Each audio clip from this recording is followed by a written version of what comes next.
خرم صاحب، آپ کے مخالف کیا احتساب کریں گے؟ آپ کے اپنے سوال اٹھا رہے ہیں آپ کی جماعت کی کارکردگی پر؟ دیکھیں، دو باتیں ہیں.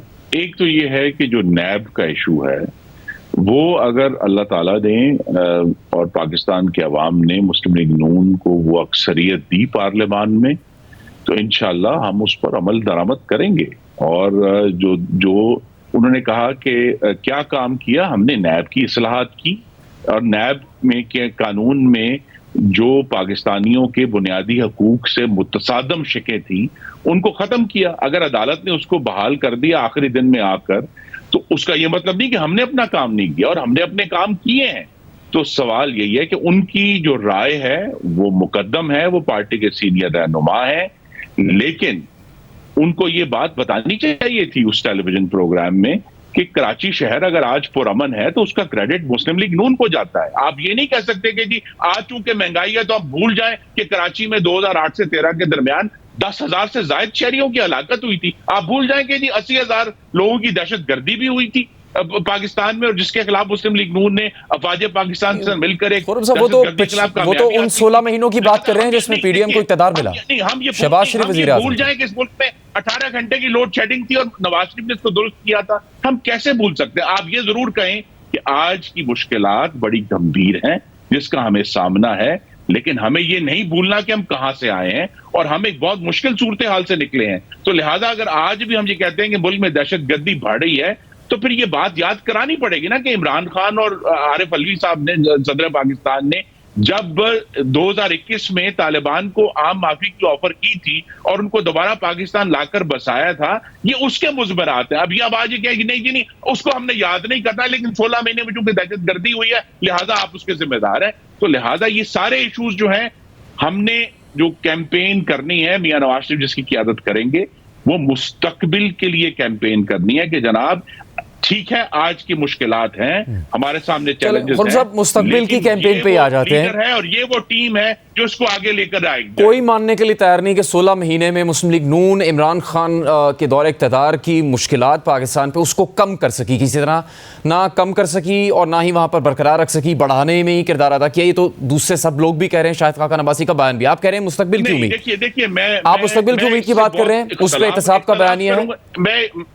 جی میں اسے سخت ترین اختلاف کروں گا. مسلم لیگ نون اور جو 15 جماعتوں کی مشترکہ حکومت تھی اس نے پاکستان کے خارجہ تعلقات کو اپنے 16 ماہ میں ایک مثالی طور پر اس کی ریپیئر کی ہے، ایک سالویج آپریشن کیا ہے کہ جس کالے کنویں میں عمران خان پاکستان کے خارجہ تعلقات کو ڈال کر گئے تھے اس کو نکال کر اس کو دوبارہ بحال کیا ہے. تو لہذا اگر ہم نے صرف یہ آپ کا فیصلہ ہوگا یا میڈیا کا فیصلہ ہوگا کہ نہیں ہم نے صرف مہنگائی کے اوپر ہی فوکس کرنا ہے اور باقی پاکستان میں کوئی کام نہیں ہوا، یہ بات درست ہے، لیکن یہ بھی ہمیں جب ہم 16 مہینے کی بات کریں گے تو پھر ہم نے پاکستان کی اپنی بنائی ہوئی بجلی کے 5,000 میگا واٹ بھی ایڈ کی ہے. اب آپ کہیں نہیں جی نہیں بجلی مہنگی بہت ہے لہذا 5,000 میگا واٹ کی کوئی حیثیت نہیں ہے. یہ سارے بحث طلب معاملات ہیں، لیکن یہ کہنا درست نہیں ہے کہ پی ڈی ایم کی یا 15 جماعتوں کی مشترکہ حکومت تھی جس کی قیادت مسلم لیگ نون کے ہاتھ میں، اس نے کوئی کام نہیں کیا. خرم نصیر صاحب، چلے ایک تو یہ بیانیہ ہے، دوسرا یہ کہ احتساب کریں گے، اس پہ بھی خبریں آ رہی ہیں کہ ملاقاتیں ہوئیں اور اس کے بعد نواز شریف صاحب کو ایک پیغام دیا گیا کہ سابقہ جنرل، سابق ججز کے خلاف جارحانہ موقف مت اپنائیں، ماضی کے قیدی نہ بنے. اس پہ یہ خبریں آ رہی ہیں کہ نواز شریف مان بھی گئے کہ وہ اس پر عمل کریں گے. تو احتساب کا بیانیہ بھی پیچھے ہٹ جائے گا 16 مہینے کی. یہ تو آپ نہیں کہہ سکتے کہ آپ نے مہنگائی کم کر دی. 2018 تک رہیں گے تو بچت ہوگی، اس کے بعد تو پھر آپ کا احتساب ہوگا.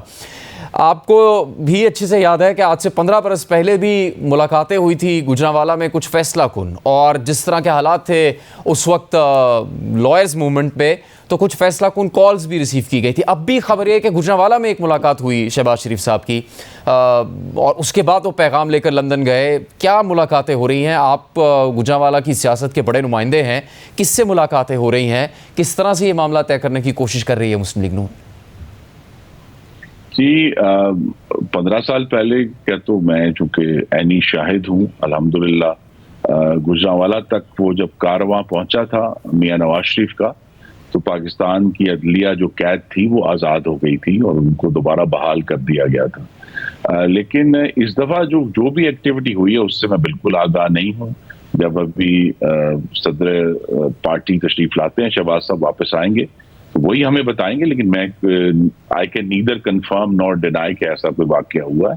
دوسرا یہ ہے کہ ہمیں بہرحال یہ احتساب کا لفظ اپنی جگہ پر ہے، لیکن قوم کو اور آج کے نوجوانوں کو یہ باور کرانا ہے کہ پاکستان کی جو اس وقت حالت ہے، جو بڑی مشکل اور چیلنجنگ صورتحال ہے معاشی طور پر بھی، دوسرے ایشوز میں بھی، اس میں کون لوگ اس کے ذمہ دار ہیں، اور وہ ذمہ داری پھر جن کے کاندھوں پر آتی ہے، جس میں مقتدرہ کے بھی لوگ ہیں، اس میں عدلیہ کے بھی لوگ ہیں، ان کو ذمہ دار ٹھہرانا ضروری ہے ایز اے ڈیٹرنٹ.